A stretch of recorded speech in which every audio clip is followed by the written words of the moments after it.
Narito tayo ngayon upang matunghayan ang nagiinit, nagbabaga at talaga namang usap-usapan at nagtitrending na latest issue ni Ate Erica. Sa pagpapatuloy ng ating istorya ay kasalukuyan pa rin na nagre-react si Kalingap Val Santos Matubang sa video ng isang vlogger at inihahambingan nila dito si Ate Viancy at si Ate Erica. Dito nga ay makikita daw kung gaano talaga kaganda si Ate Viancy kaysa kay Ate Erica. Dahil ang ganda ni Ate Viancy ay talagang hindi raw kumukupas. At sinabi pa nga dito na kahit walang makeup si Ate Viancy ay napakaganda nito. Disclaimer lang po ha. Sa live na ito ay wala tayong aapakan.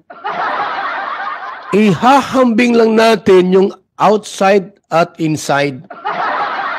Unahin na po ang panlabas na anyo ni Erica at ni Viancy. Doon tayo sa buhok. Sabok tayo mula ulo hanggang talampakan. Uulitin ko po mga kalingap itong ating pong intro. Sa live nating ito, pag-uusapan natin ang kaibahan ng maganda at may itsura. Okay. Katulad ni Erica na may itsura lang, na di katulad ni Viancy na tunay na maganda. Yan. Ang may itsura lang ay pwedeng kumupas at maglaho. Subalit ang tunay na ganda, kailanman ay hindi mapapawi. Yan. Si Viancy na Kalingap Angel ay tunay na maganda. Wow! Mula sa kanyang panlabas na anyo hanggang sa kanyang kalooban. Yon. Sa buhok po, ay wala na si Erica. Erica, medyo may pagkakulot-kulot dyan ay. Ay, ano ba yung marang manidi ang buhok? Medyo kulot-kulot. Si Viancy po, wow, ang haba ng buhok ni Viancy. Sa buhok pa lang po, wala na, di ba? O sa mata po, ang mata ni Erica medyo dako, dako. O, siyempre payat baga. Alam niyo po, may pamangkin akong malaki ang mata. Na-find out ko po, bakit malaki mata mo? Yung pala payat. Gusto mong tumaba at gumanda ang iyong mata, magpataba kayo mukha. Sisingkit mata mo. Tulad ko po, singkit mata ko. Oh. Bakit? Mataba ako ay, yung mukha ko. Pero pagka ang mukha mo'y payat, lalaki mata mo. Tulad ni Erica, malaki mata. Bakit po? Kasi nga, payat. Si Viancy hindi payat eh. Tama lang. Kaya ang mata niya po ay maganda. Sa mata lang po, mabibighani ka na sa mata ni Viancy. Ano pa po? Sa ilong, ay lalo na. Ang ilong ni Viancy ay talagang gandang ilong ni Viancy, no? Inihambing din ni Kalingap Val Santos Matubang si Ate Erica at si Ate Viancy sa kanilang ugali, pati na rin sa kanilang loyalty. Talagang garantisado daw na ang mananalo ay si Ate Viancy dahil napaka-loyal daw nito, napakabait at marunong tumanaw ng utang na loob. Kutis ni Viancy. Kutis, dalagang tunay. Sa galaw po mga kalingap, galaw. Ang galaw ni Viancy po ay hindi magaslaw. Pino. Hindi ko sinabing magaslaw si Erica, ha? Hindi ko sinabi, kayo may sabi niyan. Ang sinabi ko lang po, ang galaw ni Viancy, Pino, mainhin at talagang kaakit-akit. Sa puwit po, sa puwit. Ang puwit ni Viancy, pagayaan, no? Pagayaan. Kay Erica po, pag ganito naman kay Erica, pabaliktad, Ay, disclaimer lang ha. Ito po sinabi ko ayon sa aking nakikita. Ayon sa aking nakikita. Hindi ito pambubuli. Hindi po. Sinabi ko lang ayon sa aking nakikita at nakikita rin po ninyo. Baka isipin nyo, binubuli ko si Erica na po. Diba sabi ko, si Erica po hindi maganda. May itsura lang. May itsura lang. Yan mga Sa live nating ito, pag-uusapan natin ang kaibahan ng maganda at may itsura. Yan. Katulad ni Erica na may itsura lang, na di katulad ni Beyonce na tunay na maganda. Ang may itsura lang ay pwedeng kumupas at maglaho. Pwede. Subalit ang tunay na ganda, kailanman ay hindi mapapawi. Si Beyonce na kalingap angel ay tunay na maganda. Wow! Mula sa kanyang panlabas na anyo at hanggang sa panloob. kalooban. Sa panloob tayo! Sa panloob tayo mga kalingap. 5 bagay po ang ating titingnan sa panloob na anyo. 5 bagay po. Ano yung panloob? Inside. Inside appearance.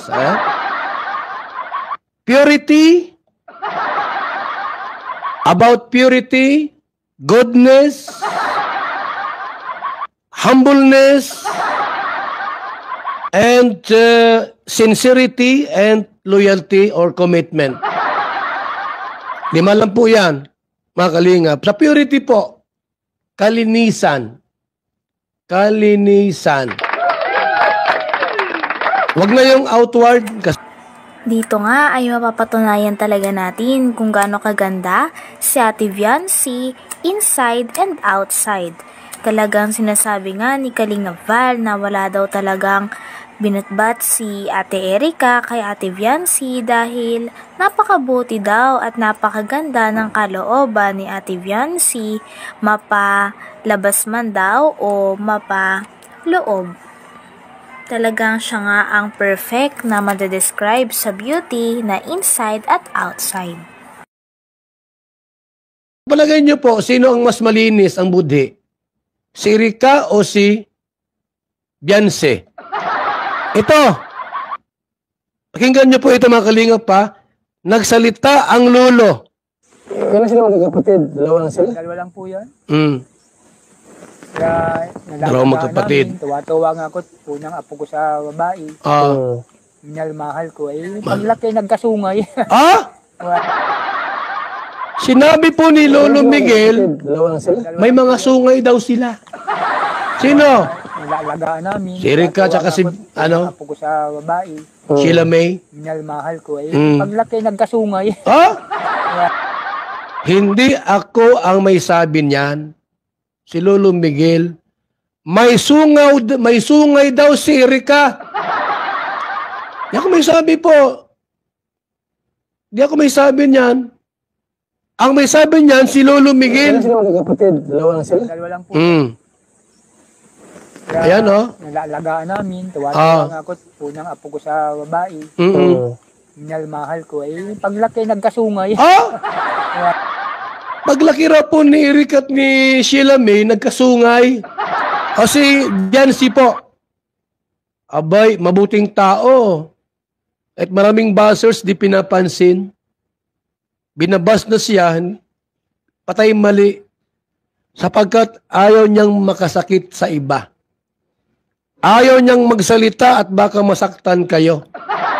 Pero si Erica po, sariling lolo niya ang nagsalita na nagkasungay na. Dalawa lang po yan. Kaya, ayan namin, tuwa-tuwa nga ako. Unang apo ko sa babae. Unang apo sa babae. Minalmahal ko. Paglaki nagkasungay. Ako ba may sabi noon? Si Lolo Miguel. Yung yung humbleness, humility. Humble po si Beyonce. May mga angels tayo dyan, nagpapatunay. Ayaw ko lang ilabas yung records kasi baka i-bash nyo yung mga angels ay. Baka isipin nyo, nakikialam itong mga angels na ito. Para may iwasan yung bashing sa kanila, ako na lang magsasalita. Hanggang dito na lamang muna ang ating nag-iinit, nagbabaga, pinag-uusapan at talaga namang nagtitrending na latest issue ni Ate Erica. Maraming salamat sa inyong panunood. Hanggang sa muli. Bye!